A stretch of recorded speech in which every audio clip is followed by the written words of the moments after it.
संगम, मैं हूं आपके साथ निहारिका महेश्वरी। योग गुरु रामदेव की शख्सियत को जब समझने की कोशिश की जाती है तो एक नई शख्सियत सामने आ जाती है। कभी योग गुरु, कभी आंदोलनकारी, कभी समाज सेवी, कभी कारोबारी। इतनी सारी शख्सियत को एक साथ जीने वाले रामदेव ने जब से अपने आसनों की लिस्ट में सियासत का आसन जोड़ा है, तब से विवाद का जिन उनके पीछे पड़ा है। विवाद उनके दावों पर उठते हैं तो उनकी दवाओं पर भी। अब एक ताजा विवाद को हवा दी गई है जेडीयू सांसद केसी त्यागी द्वारा। अब इसके बाद सवाल खड़े होने लग गए हैं कि आखिर क्यों खुद को फकीर और संत बताने वाला योग गुरु हर बार विवाद के केंद्र में आ जाते हैं। आखिर उनकी दवाओं को लेकर इतने सवाल क्यों उठ रहे हैं? क्या वाकई उनकी औषधियां आयुर्वेद के मानकों पर खरी उतरती है? इस सवाल को आज की चर्चा में समझने की कोशिश करेंगे।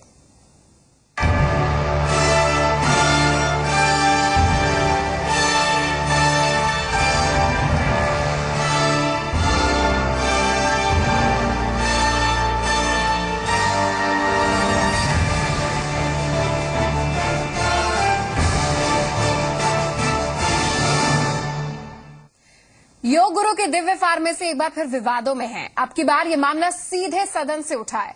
जेडीयू के राज्यसभा सांसद केसी त्यागी दावा कर रहे हैं कि रामदेव की कंपनी में बनी एक दवा बेटा पैदा करने की गारंटी देती है। हालांकि ये और बात है कि इस दावे को लेकर रामदेव की दिव्य योग फार्मेसी ने ऐसा कोई दावा नहीं किया है, लेकिन मसला चूंकि सियासी रंग पकड़ रहा है, लिहाजा सरकार ने जांच के आदेश दे ही दिए हैं। बोला है कि हरियाणा के एक तरफ ब्रांड एम्बेसडर है, वहां से बेटी बचाओ बेटी पढ़ाओ के आंदोलन की शुरुआत हुई थी, इस मुहिम की शुरुआत हुई थी, उसको एक धक्का है। कई सवाल उठ रहे हैं तो सरकार भी जांच की बात उनका कहना लाजमी है। लेकिन हरियाणा की सरकार ने जिस व्यक्ति को अपना ब्रांड एम्बेसडर बनाया है उसकी फार्मेसी से ये मिल रहा है और ये मैंने खुद खरीदा है। रसीद 14 तारीख की है। तो इस चीज का नाम है पुत्र जीवक बीज। खा रहे हैं वो दिखा नहीं सकते। उन्होंने क्यों खरीदा, किसने खरीदा, ये विषय नहीं है यहाँ पर। योगासन सिखाने वाले रामदेव ने जब से सियासी आसन शुरू किया है, विवादों से उनका नाता छूटता ही नहीं। गुरुवार को जैसे ही राज्यसभा की कार्यवाही शुरू हुई, केसी त्यागी साहब एक पैकेट लहराते हुए उठ खड़े हुए और दावा किया कि रामदेव बेटा पैदा करने वाली दवा बेच रहे हैं। केसी त्यागी के समर्थन में जया बच्चन और जावेद अख्तर भी आ गए, जिसके बाद सरकार ने भरोसा दिया कि मामले की जांच कराई जाएगी। Department of Ayush, but the government is serious on the matter and we will look into it and appropriate action will be taken, sir. दरअसल जिस पुत्र जीवक बीज नाम की दवा को लेकर हंगामा मचा है, कुछ इसी नाम से मिलती जुलती दवा को लेकर हंगामा साल 2007 में भी हो चुका है। उस वक्त पुत्रवती नाम की दवा बेचने को लेकर विवाद हुआ था। इस मामले में उत्तराखंड सरकार के आदेश पर जांच भी हुई थी। बाद में इस दवा को बेचना बंद कर दिया गया। हालांकि मौजूदा वक्त में दिव्य योग फार्मेसी की वेबसाइट पर इस दवा को लेकर ऐसा दावा कहीं नहीं है कि ये पुत्र प्राप्ति के लिए दी जाने वाली दवा है। वेबसाइट पर इसे प्रसव संबंधी समस्या और बांझपन के लिए उपयुक्त बताया गया है। वैसे आपको बता दें कि रामदेव की कंपनियों के प्रोडक्ट हमेशा से ही सवालों के घेरे में रहे हैं। साल 2006 में सीपीएम नेता वृंदा करात ने दिव्य फार्मेसी की दवाओं में हड्डियों का चूरा होने का आरोप लगाया था। उसके बाद इस पर खासी बयानबाजी हुई थी। हालांकि साल 2012 में रामदेव के कनखल आश्रम से खाद्य विभाग ने दिव्य फार्मेसी से कई उत्पादों के नमूने लिए थे, जिन्हें रुद्रपुर लैब की जांच में खरा नहीं पाया गया। तो कुल मिलाकर अब ये मामला जांच का विषय है, जिसे लेकर सरकार ने राज्यसभा में ऐलान भी कर दिया है। देखना होगा कि इस पुत्र जीवक बीज से जुड़ा विवाद क्या रंग लेता है। हालांकि इन सब के बीच एक बड़ा सवाल तो बनता ही है कि आखिर हमेशा रामदेव की कंपनियों की दवा ही विवादों में क्यों आती है। क्या भारतीय चिकित्सा पद्धति के नाम पर दवाएं बेचने वाली रामदेव की कंपनियां वाकई प्राचीन आयुर्वेद के मानकों पर खरी उतरती हैं? ब्यूरो रिपोर्ट, जी मीडिया। आयुर्वेद, योग की बातें और हमारी संस्कृति कितनी खूबसूरत है। एक एक नुस्खा रहता है, हर चीज का एक तर्क होता है। लेकिन आज के कह सकते हैं बाजारीकरण के माहौल में, कमर्शलाइजेशन के माहौल में, उपभोक्तावाद जो जिस तरीके से हावी हो, इसमें इस तरीके की चीज आम है। लेकिन बेटे वाला नुस्खा, इसमें कितनी सच्चाई है, इस पर जानने की कोशिश करते हैं। देहरादून से हमारे साथ आयुर्वेदाचार्य एस मिश्रा साहब और कानपुर से ही आयुर्वेदाचार्य प्रमोद शंकर अग्निहोत्री जी हैं। प्रमोद शंकर अग्निहोत्री जी, कैसा हो पाता है? कोई ऐसी दवाई है जो बेटा पैदा कर दे? देखिए, आयुर्वेद में तो इस तरह की कोई दवाई नहीं। प्रकृति, प्रवृत्ति, स्वतः के संस्कार, ये सब साथ देते हैं। अगर समय साथ देता है सब कुछ होता है। लेकिन इस तरह की दवाई, देखिए, इसमें गाइनिकल प्रॉब्लम, यूरिनल इन्फेक्शन, यूटीआई, काफी कुछ समस्याएं महिलाओं को होती हैं। वो अगर समस्या सॉल्व होती है तो प्रेगनेंसी निश्चित आती है। अगर ये समस्याएं सॉल्व नहीं हो पाती हैं, नीचे एब्नॉर्मल फैट, यूट्रस में सूजन, ये सब समस्याएं बनी रहती हैं, तो इसमें दवाइयां कारगर नहीं होती हैं। लेकिन आयुर्वेद में इस तरह की दवाइयां ऐसी कोई नहीं है कि जो पुत्र प्राप्त करने के लिए विशेष रूप से कारगर हो। इतना जरूर है कि ये अगर प्रकृति, प्रवृत्ति, स्वतः के संस्कार साथ देते हैं तो कोई भी औषधि उसके ग्रहों के अनुसार उस महिला को पूरा साथ देते हैं और प्रेगनेंसी आती है। अच्छा, एसएस मिश्रा साहब भी हैं। एसएस मिश्रा साहब, हम उन योग गुरु रामदेव की बात करें जो संजीवनी बूटी को ढूंढने का दावा करते हैं, जो कहते हैं कि योग से कैंसर भी दूर हो सकता है। चमत्कार को नमस्कार है। और भारतवर्ष एक ऐसा देश है जहां पर विशेष तौर पर चमत्कार भी है, उसको नमन भी किया जाता है। लेकिन आपको क्या लग रहा है कि क्या इसमें बाजारीकरण ज्यादा है? कितना सच है? किस तरीके से आयुर्वेद को दूसरी दिशा दी गई है? ये कि आयुर्वेद जो है एक स्वस्थ रहने की वैज्ञानिक परंपरा है जो ऋषि मुनियों के द्वारा स्थापित की गई थी। और इसका बाजारीकरण शब्द जो है वो अपने आप में एक व्यवस्था को दूषित तो कर ही रहा है, लेकिन इस प्रकार से नहीं। जैसा कि किसी चीज में कोई गुणवत्ता न हो उसका नामकरण दे दिया जाए, जैसे पुत्रंजीवक के बारे में और संजीवनी के बारे में आपने बात चर्चा करी। संजीवनी दिव्य औषधि है और दिव्य औषधियां ऐसे ही सामान्य जन को नहीं प्राप्त हो जाती। वो हिमालय के उच्च परंपराओं में प्राप्त होने वाली औषधियां हैं जिन्हें उस तरह के तपस्वी या ऋषि मुनि ही खोज पाते हैं, या जो उसमें लगे हुए साइंटिस्ट हैं वो शायद उसको पालें। लेकिन सर्व जन को मिल जाए ऐसा नहीं है। लेकिन पुत्रंजीवी एक ट्रॉपिकल जोन में प्राप्त होने वाला वृक्ष है जिसकी पत्तियों का, छाल का, बीज का उपयोग किया जाता है। शास्त्र में उसका नाम चर्चा में पुत्रंजीवक है।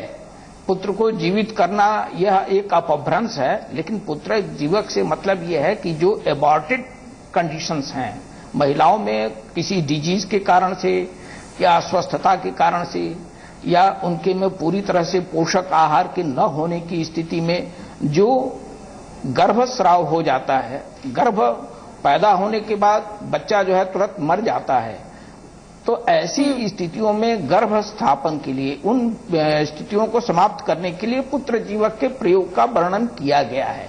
लेकिन पुत्र जीवक का प्रयोग पुत्र रत्न की प्राप्ति के लिए किया जाए ऐसा कहीं शास्त्र में वर्णित नहीं है। और अगर इस रूप में कोई औषधि दी जाती है तो वह अनुचित है। अच्छा, प्रमोद शंकर अग्निहोत्री जी भी हमारे साथ जुड़े हैं। प्रमोद साहब, ये बताइए कि लंबे समय से, मतलब पहला एक टाइम होता था जब घरों में वैद्य जी होते थे, वैद्य जी के पास आते थे, तो अब तो पूरी तरीके से जमाना बदल गया। आज तक तो एलोपैथ, होम्योपैथ की बात करते हैं।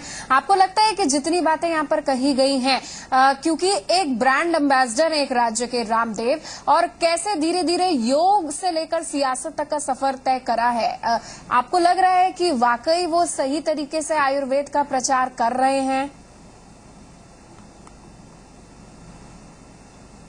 ये तो आयुर्वेद का प्रचार जो भी रामदेव की तरफ से हो रहा है ठीक ही है।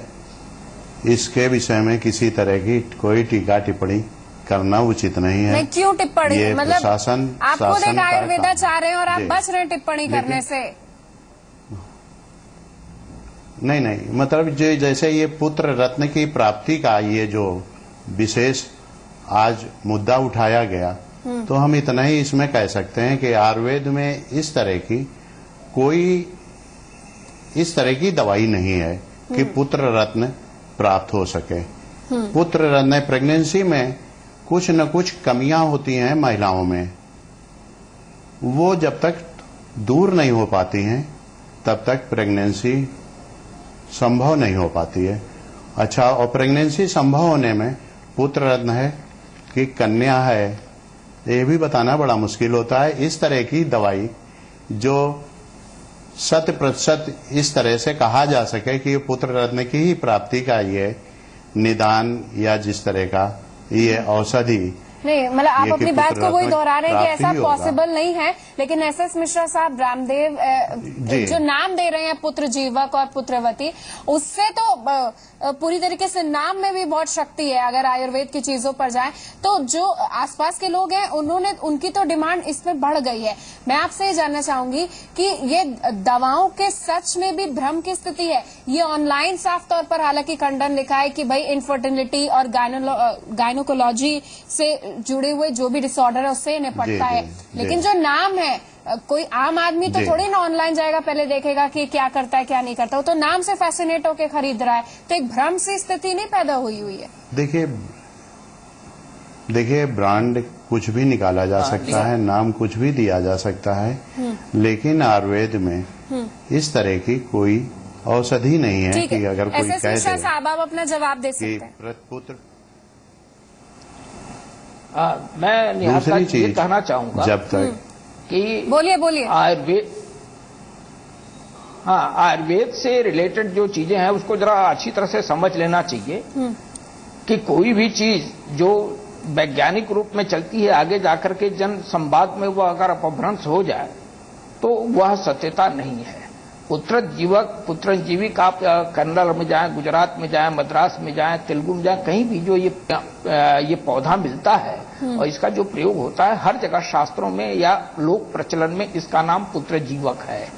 जिया पोता भी कहते हैं। इसके बीज का प्रयोग कंजक्टिवाइटिस हो जाती है, आंख के रोग हो जाते हैं, लालिमा हो जाती है, उसमें घिस के लगाने का प्रचलन भी आदिवासियों में है।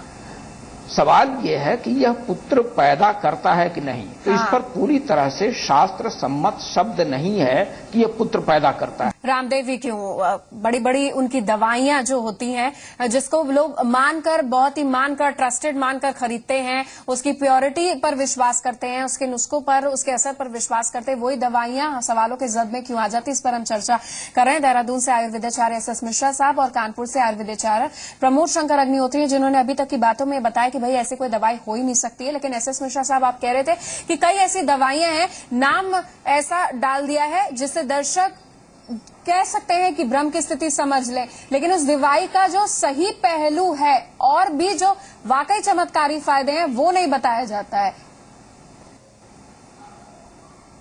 नहीं, ऐसा है, मेरा जो कहना था कि पुत्र जीवक ही नहीं, पुत्र पैदा करने से संबंधित जो औषधियों की बात है, खास करके हर्बस ड्रग जो हैं, ये विचार करना जरूरी है कि पुत्र किससे उत्पन्न होता है। ये मोटिलिटी पे डिपेंड करता है कि स्पर्म कितने मोटिलिटी है, कितने पावरफुल हैं, उसके हिसाब से एसएस मिश्रा साहब, हम बात को सिर्फ एक मेडिसिन तक लेकर केंद्रित ना करें, हम व्यापक स्तर पर यहाँ पर बात कर रहे हैं।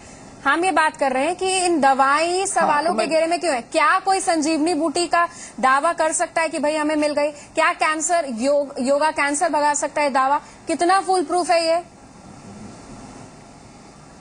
नहीं, ये फुल प्रूफ अगर उनके पास कोई साइंटिफिक रिकॉर्ड है या इस तरह का डाटा है क्लिनिकल ट्रायल का या क्लिनिकल मेडिसिन देने का, अगर किसी पेशेंट को कैंसर की दवा दी जा रही है तो उसका प्रॉपर इन्वेस्टिगेशन होते रहता है कि कितना परसेंटेज में वो फॉलो कर रही है मेडिसिन और कितना उसको आराम हो रहा है। उसके साथ साथ पथ्य है, परहेज है और भी जो खान पान की चीजें हैं, डाइट्स है, उन सबको कंट्रोल करते हुए कोई औषधि तय की जाती है। आयुर्वेद में जो क्लासिकल मेडिसिन है और जो पेटेंट मेडिसिन है, जो आयुर्वेद के हर्बल्स को मिलाकर के जो पेटेंट मेडिसिन बनाई जा रही है, उसके प्रति कोई दावा अगर किया जा रहा है तो मात्र उसका आधार ये है कि शास्त्र में जो चर्चा है कि ये दवा इसमें काम आती है, ये दवा इसमें काम आती है, उनको उस परसेंटेज में मिला करके एक अपना ग्रुप बना करके मेडिसिन बना दी जा रही है। लेकिन उसका प्रॉपर एक इन्वेस्टिगेशन जो क्लिनिकल ट्रायल होना चाहिए, फार्माकोलॉजिकल ट्रायल होना चाहिए, वो नहीं है। बिल्कुल, उस पर ऑथेंटिसिटी, उस पर प्योरिटी का ठप्पा कौन लगाए? प्रमोद शंकर अग्निहोत्री जी, सालों पहले वृंदा करात ने मुद्दा उठाया था कि भाई हड्डी के चूर्ण मिला दिए जाते हैं दवाओं में। हमें क्या पता, हम वो दवाई खा रहे हैं रामदेव के कारखानों में या और भी जितने भी कारखानों में इस तरीके की दवाएं बन रही हैं। हमें किस तरीके की ऑथेंटिसिटी या गारंटी मिले कि भाई उसमें सही मात्रा में सही चीजें हैं या नहीं है? इसको कौन देखेगा? नहीं, निहारिका जी जरा सा इसको समझ लें थोड़ा सा कि इस तरह से जो इसका राजनीतिकरण किया जा रहा है या जो भी कुछ किया जा रहा है उससे आयुर्वेद की हानि हो रही है। सर, आयुर्वेद की हानि तब भी होती है जब फेक दावे किए कर दिए जाते हैं और फिर उस दावों का वाकई जब दिखाने की बारी हो तो नहीं होती। प्रमोद शंकर जी, आप बोल सकते हैं, अपनी बात पूरी कर सकते हैं। नहीं जी, हम तो यही कह सकते हैं कि आयुर्वेद को जिस तरह से बोलिए। जी, हम यही कह सकते हैं कि ये पुत्र रत्न प्राप्ति का जो भी मुद्दा आज उठा है या इस तरह की दवाइयां तैयार की गई हैं, निजात की गई हैं, तो इस तरह की आयुर्वेद में दवाई 100% कोई नहीं है।